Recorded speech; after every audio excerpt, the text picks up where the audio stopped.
नागपूरच्या तहसील पोलीस ठाण्याअंतर्गत येणाऱ्या मोमीनपुरा परिसरात दुचाकीवरून आलेल्या 2 तरुणांनी एका व्यावसायिकाच्या हातातील मोबाईल हिसकावून पळ काढला। हे प्रकरण समोर आल्यानंतर अवघ्या 24 तासात या 2 आरोपींना पोलिसांनी अटक केली। सीसीटीव्ही फुटेजवरून या दोन्ही आरोपींबाबत सुगावा मिळाला आणि त्या आधारे पोलिसांनी आरोपींना अटक केली। पोलिसांकडून मिळालेल्या माहितीनुसार शेख हिदायतुल्ला शेख नबी असं फिर्यादीचं नाव असून ते आंध्र प्रदेशातील गुंटूर येथील रहिवासी आहेत।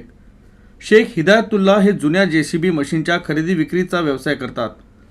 शुक्रवारी ते कामानिमित्त नागपुरात आले होते आणि रात्री मोमीनपुरा येथील एका हॉटेलमध्ये जेवायला गेले होते। रात्रीचं जेवण आटपून तक्रारदार पायीच हॉटेलकडे निघाले असता दुचाकीवरून आलेल्या 2 तरुणांनी त्यांच्या हातातील मोबाईल हिसकावून पळ काढला। तपासादरम्यान आरोपीचे सीसीटीव्ही फुटेज पोलिसांना मिळाले। त्या आधारे पोलिसांनी 2 आरोपींना अटक केली।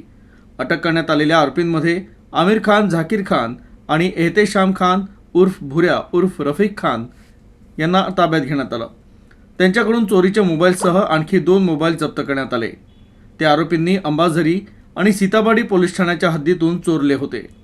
आरोपी एक आहे आमिर खान वल्द जाकीर खान, हा गुलशनगर येथील राहणार आहे। दुसरा भुऱ्या उर्फ एहतेशाम, हा चुडी गल्ली मोमीनपुरा येथला आहे।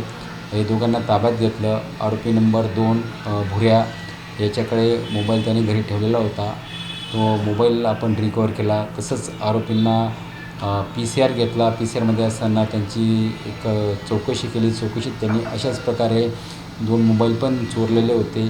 असे एकूण 3 मोबाईल आणि त्यांनी गुन्ह्यात वापरलेले मोटरसायकल असा जवळपास 1,13,000चा मुद्देमाल आपण जप्त केलेला आहे। आरोपी आजपर्यंत PCR आहे।